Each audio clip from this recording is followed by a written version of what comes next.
साबिक वजीर आजम नवाज शरीफ ने जो है वो एक आज प्रेस कॉन्फ्रेंस की है, उसमें उन्होंने पंजाब हुकूमत के हवाले से बात की। मरियम नवाज उनके हमरा बैठी हुई थी, लेकिन विफाक के हवाले से उन्होंने कोई बात नहीं की और उन्होंने फिर एक सवाल दोहराया कि मुझे क्यों निकाला। आपको नहीं लगता कि 3 साल उनकी हुकूमत को हो गए, पीडीएम की हुकूमत को हो गए, एक निगरान सेटअप बीच में आ चुका था, आज तक उनको इसका जवाब नहीं मिला। इसका जवाब आपको लगता है कहां जाकर उनको मिलेगा फिर?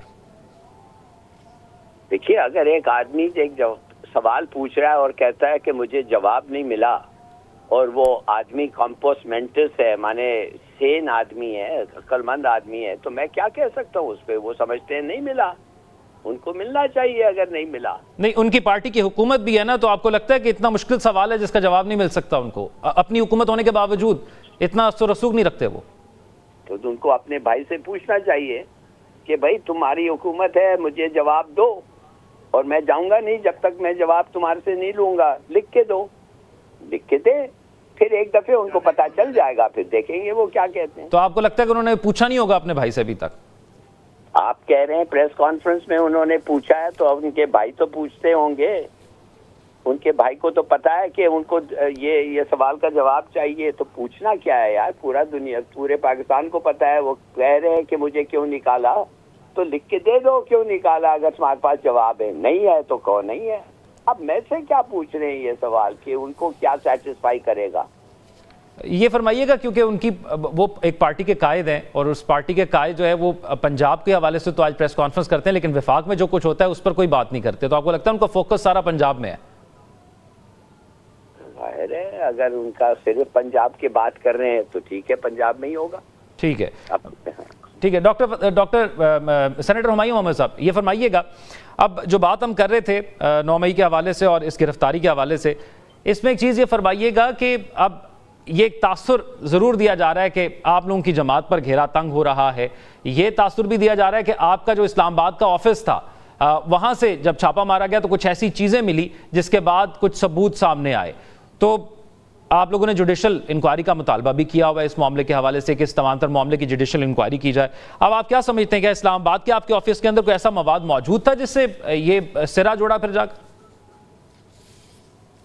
देखिए जी, मुझे नहीं मालूम कि उन्होंने कौन सा मवाद था, क्या था, किस तरीके से सिरे ढोल रहे। ये पिछले 1.5 साल से हम लोग सुन रहे हैं कि 9 मई में पीटीआई इन्वॉल्व है। आज तक हमें कोई सबूत नहीं मिला, आज तक एक प्रेस चार्ज में आज तक कुछ नहीं हुआ। तो उस लिहाज से देखिए, जब तक वो कहते हैं ना, let's cross the bridges as they come. तो जिस दिन आएगा, जिस दिन केस होगा, जिस दिन होगा, वो जो लाहौर हाई कोर्ट ने जो इमरान खान के ऊपर एंटी टेररिज्म एक्ट के लिहाज से जितने केसेस थे उन सबको तो उड़ा दिए।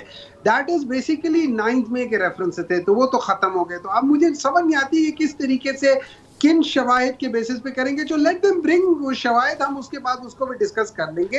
लेकिन देखिए, जो क्योंकि वफाकी हुकूमत, अताउल्लाह तारड़ साहब कहते हैं ना कि फैज हमीद के इक़दाम में बानी पीटीआई की ख्वाहिश शामिल थी। वफाकी हुकूमत कह रही है। देखिए, मुझे नहीं समझ आती आप लोग उसको इतना सीरियसली क्यों लेते हैं। वो जब बात करता है उसको तो सीरियसली लेना ही नहीं चाहिए। वो हुकूमत के तर्जुमान है ना। देखिए हुकूमत के तर्जुमान है। आई विश के वहां पे कोई एक पढ़ा लिखा, ये डॉक्टर तारिक जैसे कोई पढ़े लिखे लोग होते तो शायद कुछ मजा भी आता। पता नहीं किन किन को किस किस जगह लाके बिठा दिया है। सारे वो है, उनको आज तक जवाब नहीं मिल रहा क्यों नहीं निकाला। हालांकि 2 दफा तो खुद भागे थे, तो निकाला क्यों नहीं है। नंबर 2 ये था कि उन्होंने कहा कि यार आप MNA और क्वेश्चन आवर में डाल दो कि मुझे क्यों निकाला, तो मिनिस्टर जो होगा वो आपको बता देगा, या इंटीरियर मिनिस्टर और या फिर पार्लियामेंट्री अफेयर्स का मिनिस्टर आपको बता देगा कि आपको क्यों निकाला था। इसमें इतने मुश्किल क्या बात है? आप इधर उधर क्या पूछ रहे हो? जाके पार्लियामेंट में पूछो कि मुझे क्यों निकाला। क्वेश्चन आवर होता है, आई डोंट नो कि नेशनल असेंबली में होता है या नहीं होता, सेनेट में होता है। अगर नहीं होता तो सेनेट में बता दे, मैं उनके बिहाफ पे पूछ लूंगा कि जी मियां नवाज शरीफ को क्यों निकाला था। कोई बड़ा मसला नहीं है, ठीक है।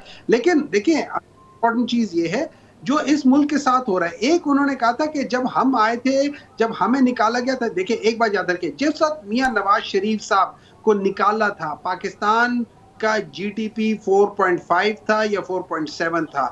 जब उनको निकाल दिया, अगले 1.5 साल में पाकिस्तान का GDP 5.9, 5.87 इस तरह कुछ हो गया था।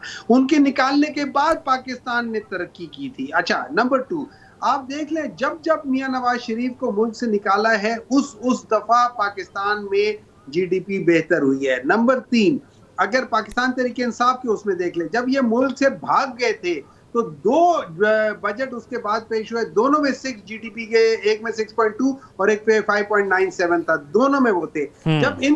जब ये पाकिस्तान में थे तो उस वक्त फिच की रेटिंग B- थी। जब ये पाकिस्तान से निकल गए तो फिच की रेटिंग ये जो आदादोशुमार है ना, इसके गोरख धंधा जो है वो आम आवाम को समझ नहीं आता। आम आवाम को तो फौरी रिलीफ समझ आता है। मैं पीपल्स पार्टी से जानना चाहूंगा कि जो जुडिशल कमीशन का आपका मुतालबा है उस पर वो क्या कहते हैं। लेकिन एक ब्रेक की तरफ चलते हैं।